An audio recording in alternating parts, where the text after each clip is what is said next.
Diseases and infections that can lead to deadly health outcomes, such as measles, pertussis, and meningitis, are all preventable due to the availability of effective vaccinations. The United States has been facing a resurgence of the aforementioned infections and diseases due to people choosing not to vaccinate themselves or their children. States that enable non-medical vaccination exemptions, which include religious exemptions and philosophical belief exemptions, are a major contributing factor for this. Today, I will be presenting on the importance of immunization, how Arizona is at a high risk for vaccine-preventable disease outbreaks, and state policies surrounding vaccines and why non-medical exemptions for immunization should not be allowed. As the world becomes easier to travel across via plane, trains, buses, and cars, infections and diseases have also been able to reach a broader scope of people. For example, if an individual travels to Germany, where measles is still endemic, and contracts the disease there, and then decides to travel home shortly after, then up to 90% of the people that they encounter who are not already immune or vaccinated against measles will contract the disease. This is just one example of the many diseases and infections that can be spread easily once contracted. In the United States, children and adults should not be contracting and dying of vaccine-preventable diseases and infections. Unfortunately, states allowing for school vaccination exemptions have aided in immunization coverage rates dropping across the United States, which has resulted in certain places becoming more vulnerable to such outbreaks. In order to combat this, parents should vaccinate their children instead of seeking out exemptions. States should also not be allowing vaccine exemptions for religious and personal beliefs. When these exemptions are available, it leads to decreases in community immunization coverage.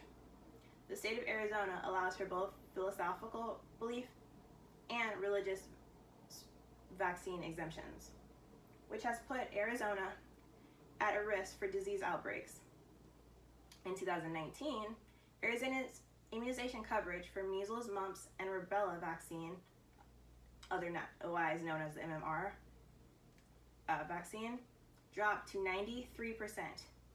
It's important to note that a 95% vaccination coverage rate is necessary to prevent the rapid spread of infections in a community where measles has been identified, according to the Center for Disease Control.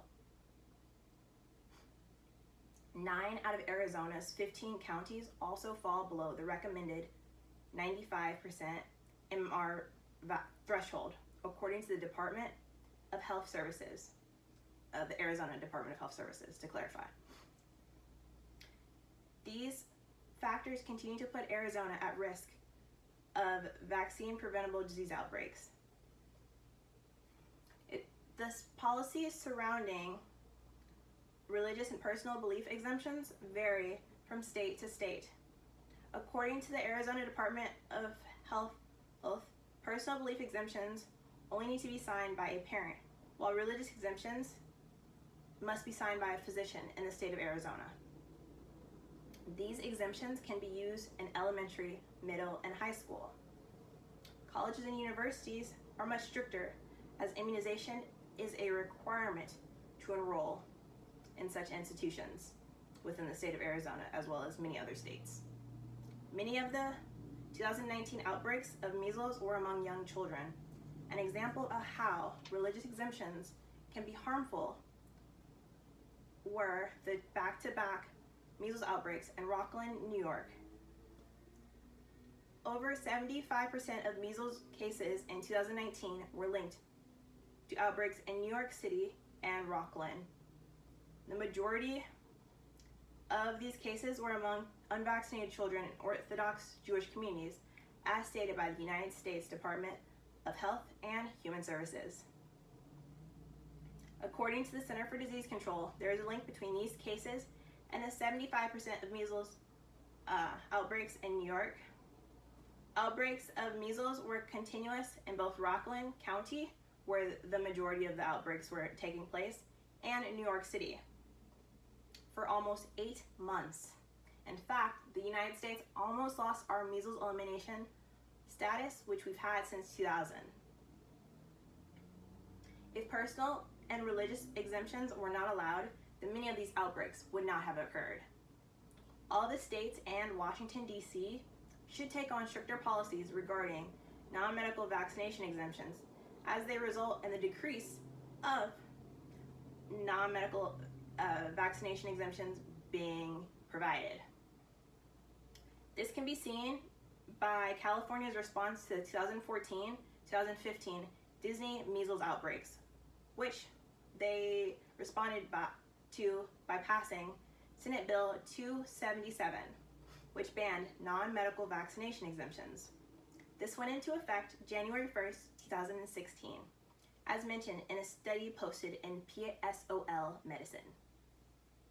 In conclusion, parents choosing not to vaccinate their children in states allowing for non-medical vaccination exemptions has led to the resurgence of vaccine-preventable infections and diseases in the United States.